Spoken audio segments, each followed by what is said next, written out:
So basically forgiveness is a wrong practice. Forgiveness क्यों आया है मार्केट में, क्यों लेके आए हैं ये फॉरगिव करो फॉरगिव करो, क्यों? क्योंकि जो शैतान रूपी इंसान है ना, वो करता क्या, इट्स अ माइंड गेम. ये जो शैतान वाला इंसान है, जो इंसान के अंदर सिर्फ शैतान बसता है, वो क्या कहता है कि आपको फॉरगिवनेस के द्वारा गिल्टी फील करवाता है और आप बुरे हो. क्यों? क्योंकि आप फॉरगिव नहीं कर पा रहे हो. इसका मतलब क्या पता है? मैं आपको कितना भी प्रताड़ित करूं, मैं आपको कुछ भी करूं, आपका धर्म है मुझे फॉरगिव करना. बरोबर? इसका मतलब ये. तो मैं लोगों को कहती हूँ कि मैं आती हूँ, मैं 2-4 लाफा मारती हूँ आपको, बहुत आपका नुकसान करती हूँ और फिर बोलूँगी can you please forgive me. जो भी डायलॉग बोलता है ना फॉरगिवनेस वाला, उनको मैं यही डायलॉग वापस बोलती हूँ कि ठीक है सर, आप मुझे 10,000 दे दो, 20,000 दे दो और भूल जाओ.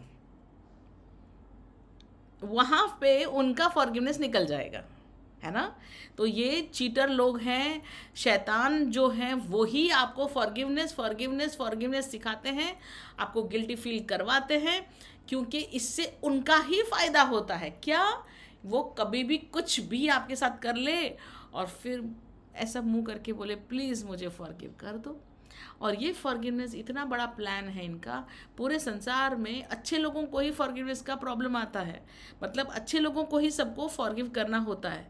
जब हम खुद, हमें कोई मार रहा है ना. एज एन एग्जाम्पल, मेरी उम्र में हम जितने भी बच्चे हैं, हमारे पेरेंट्स जब हमें एब्यूज़ करते, पापा नार्सिस्ट हो या मदर नार्सिस्ट हो, व्हेन दे आर एब्यूजिंग अस, और हम दोनों हाथ जोड़ के बोलते हैं प्लीज़ पापा नहीं, प्लीज़ मम्मा नहीं, मैंने नहीं किया, प्लीज़ मुझे माफ़ करो. तब तो फॉरगिवनेस नहीं था ना. तो फिर अब क्यों? जब हमारी बारी आई कुछ भी करने की या सिर्फ इमोशनली डिटैच होने की और फॉरगिव नहीं करने की, तो क्यों हमें फॉरगिवनेस का पाठ पढ़ाया जाता है? जब प्रताड़ना कर रहे थे तब तो फॉरगिवनेस गायब हो गई थी, दया गायब, सब गायब. वाह वाह. इसे कहते हैं शैतानों का पूरा बसाया जाल, जिसमें हमको फंसाने की कोशिश है.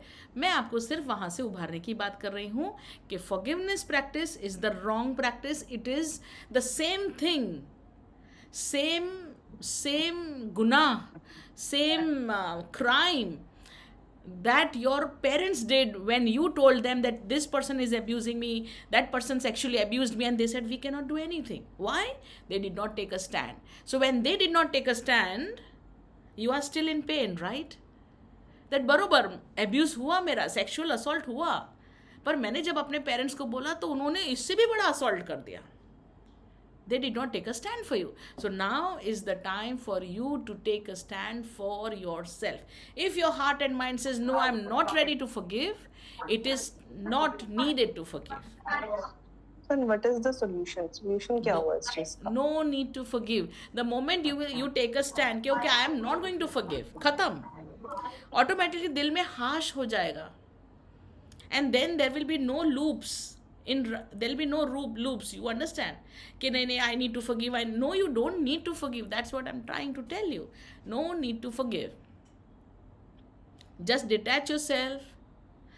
Whenever they need you, don't be available.